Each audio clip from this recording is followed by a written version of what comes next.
The Broad Street Bullcast is brought to you by WellCheck. WellCheck is a platform that offers daily wellness screening, vaccination verification, and a testing upload tool to verify negative COVID 19 test results, ensuring the health and safety of your organization and guests. Visit wellcheck.us for more information and to schedule a demo today. Hello, everybody. Welcome to episode 2 of our Broad Street Bullcast. I'm Sam Carchidi, and there were a lot of developments during the week since the last time we talked. The big news, of course, was John Tortorella was named the Philadelphia Flyers' 23rd coach, and Torts is going to light a fire, I think, under these Flyers. I did a story for Philly Hockey Now the other day, and there was a mixed reaction from the fans. Some think that he will turn things around. Some people think that, hey, this is just another in a long line of coaches that we've gone through, and the Flyers will tune them out after 2 or 3 years. We'll see how that works out. But John Tortorella is the 7th Flyers coach in the last 9 years, and I think that tells you that it's the talent level on the Flyers, not the coaches, that is what has to be changed, really. So Chuck Fletcher, the Flyers general manager, has a big summer ahead of him. He does not have a lot of cap space. Flyers have only $5.1 million in cap space right now. So Chuck Fletcher is going to have to work some miracles. That $5.1 million is only to 18 players. And, of course, most teams carry 23. Some carry 22. So when you add those other players, the Flyers are right at the cap. And he's going to have to dump salary, whether it's in trades, whether it's in buyouts. And he's got a lot of work to do to get the roster that John Tortorella wants in here. I think it's a very good first step for the Flyers to get Tortorella. To me, my first choice would have been Barry Trotz, the great coach, who to me was 1A. But if he is 1A, Torts is 1B. They're very close. Tortorella is a great step for the Flyers. He brings credibility. He brings accountability. And I loved his presser the other day. His introduction to the Flyers was in a Zoom call. That's the age we live in. And Torts was at his home in New York, sitting in front of a piano that his wife plays, not him. But it was just interesting to hear his comments. And to me, he showed a lot of humility. That surprised me. You know, we know the fiery Tortorella who's gotten arguments with his players, with the media, with other coaches, with other teams. But he was very humble. He said all the right things. He was very honest. And he was genuinely excited. And it wasn't just lip service. He revealed that it's been almost 20 years that he's thought about becoming a Flyers coach someday. And that surprised me. And he said every time he came to the Wells Fargo Center, he thought, these fans are very rabid. These fans have so much passion. He loved that about Philadelphia. He loves the city. So, I think it's going to be a good fit, the city and Tortorella. He also has a comfort level with one of the Flyers' top players. Cam Atkinson, of course, was a Flyers MVP last year, right winger. And he played for Tortorella for about 5 seasons in Columbus. And Tortorella says he's going to lean on Cam for some information and to learn about some of the players. And much like when the Flyers hired Alain Vigneault, they went out and got Kevin Hayes. And, of course, those two were together with the New York Rangers. And that gave AV some comfortability, if you will, with the whole team. And so that's interesting. And I'm also wondering if Tortorella, to get even more comfortable, will try to persuade the Flyers GM, Chuck Fletcher, to go after some of his former players. Maybe a Josh Anderson, who is a big right winger and would really fit in. The Flyers have some good depth at right wing, so I'm not sure they would go after him. And to be honest, I'm not sure if he can play the left side, but they can move some right wingers to the left side if, in fact, they do make a play for him. But I wrote down a half a dozen talking points about the hire, and first one is Tortorella, without question, right now, without Claude Giroux here, Tortorella is the face of this franchise. That's a positive step because, to tell you the truth, towards the end of the year with Giroux gone, Gritty was the face of this franchise, and that's kind of sad in a way because you want the players to be the face of the franchise. So Tortorella is the face of the franchise. Uh, that's a pretty good thing, but the best thing is to have the players. Your team is so good that you have the players be the face of the franchise. If you look at Tampa Bay, John Cooper, he certainly is not the face of the franchise. You look at Jared Bednar of Colorado. Of course, those two teams in the Stanley Cup final. He is not the face of the Avalanche. So you want the players. Those teams have star players, and that's who you want to identify with. That's who the fans want to identify with, and we'll see how that goes. So Chuck Fletcher, has, as I said, has a big summer ahead of him, and I think they want to bring some players in here. Whether it's a Johnny Gaudreau or Kadri or somebody else, and let the focus be on the players, not on the coach, and certainly not on Gritty. No offense to Gritty, he does a great job, but for him to be the most identifiable, quote unquote, person on the team, that's not what you want to have. Another talking point, number 2, hiring assistants. That's going to be a key. Tortorella talked about number 1 priority being the power play coach. As you know, the Flyers' power play was awful last year, 12.6%, if you can believe that. That was their success rate. That was the second lowest in franchise history. He also said that he wants Carter Hart to have more protection in front of him. And I think you're going to see some defensive changes. You're going to see a change in philosophy. Hart saw too many shots, too many quality shots. He saw a lot of shots from the center of the ice. Tortorella wants to keep things to the outside, and so we'll see if that works. I mean that on paper looks good, but you have to have the personnel to do that. Number 3, third talking point with Torts. He's going to meet with players. He's already met with some players. He's talked with Kevin Hayes.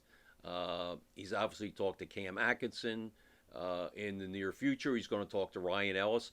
Some of these interviews, some of these one-on-ones will be in person.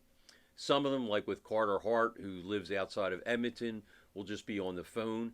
But I thought it was very interesting. Tortorella says he wants to talk to these players. He wants to get a feel for them, not only as players, but as individuals. What makes them tick? Not on the ice, off the ice.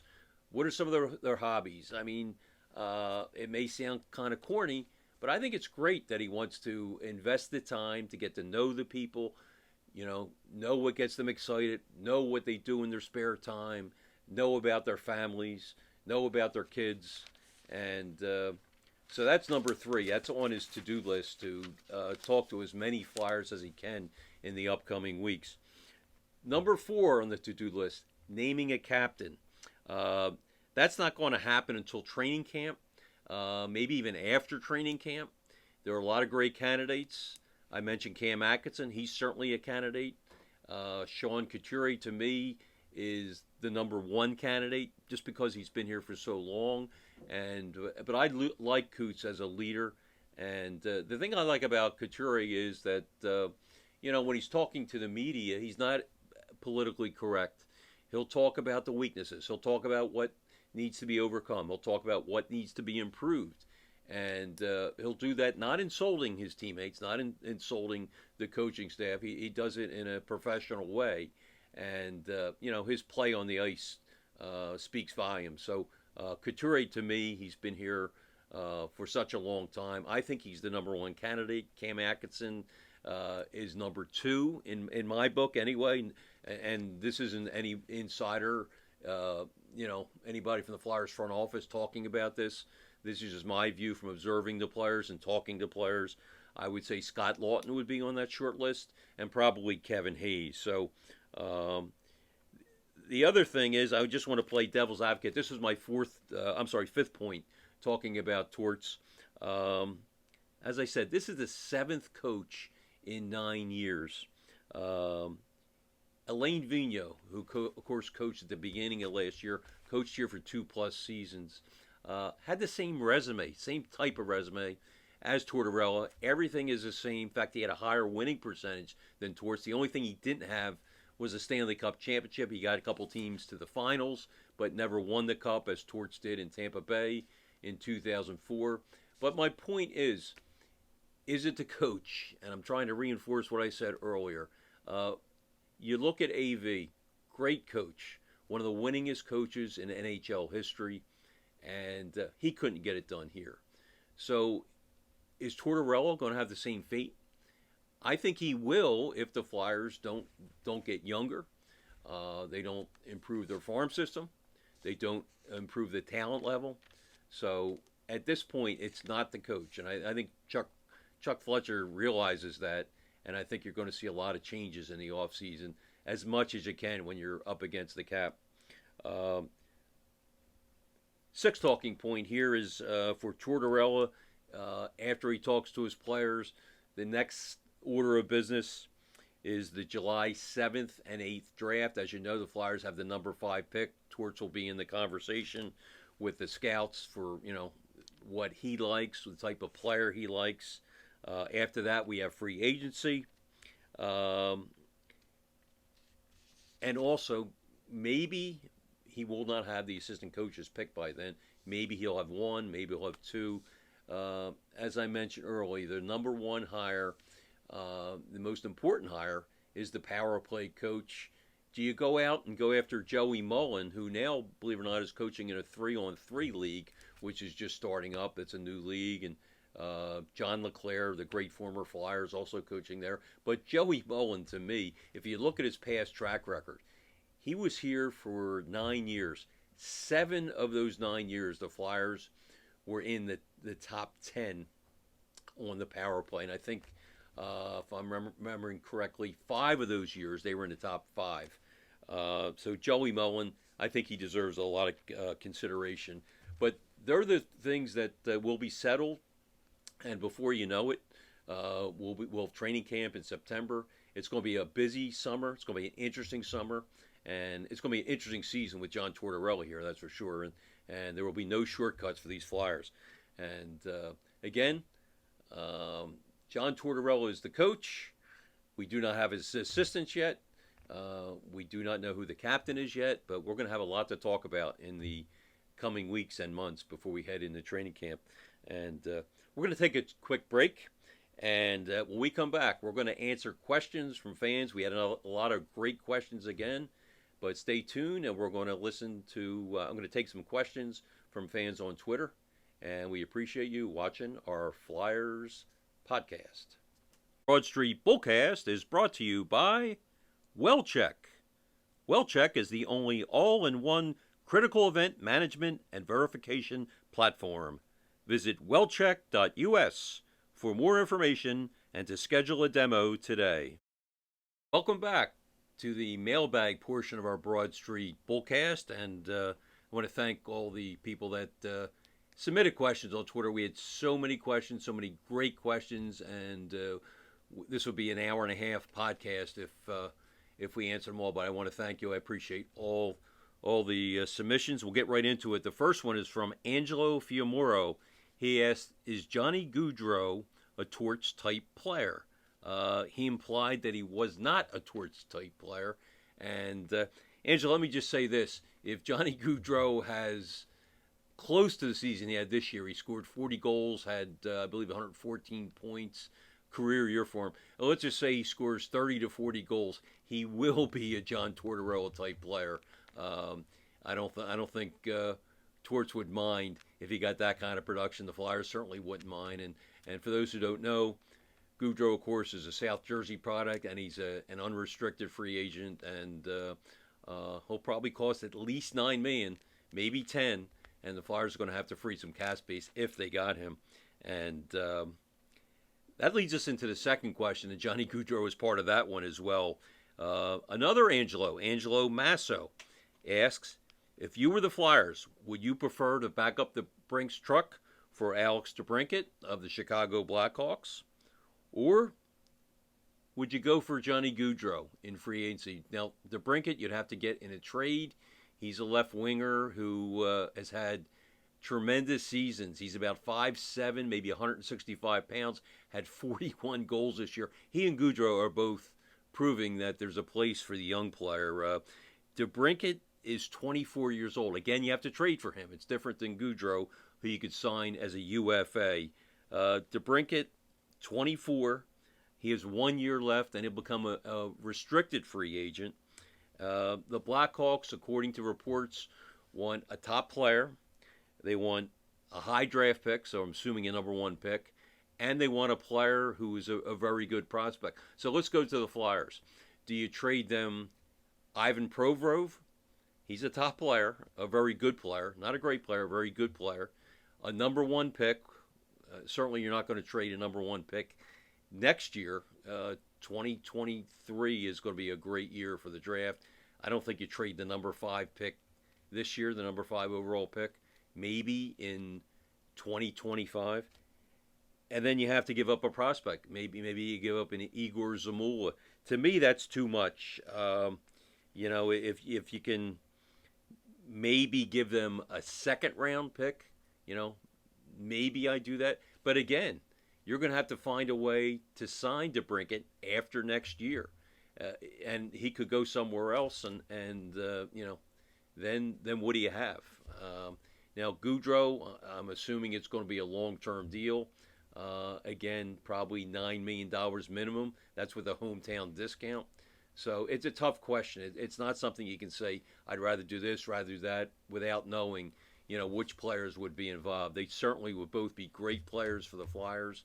If you could agree to a long-term contract with DeBrincat, before making the trade, then that makes things a lot more interesting and makes him probably more attractive because he is only 24 years old. He's basically 5 years younger than Johnny Gaudreau. Gaudreau's 28 right now, but he'll turn 29 before the season. But good question, Angelo.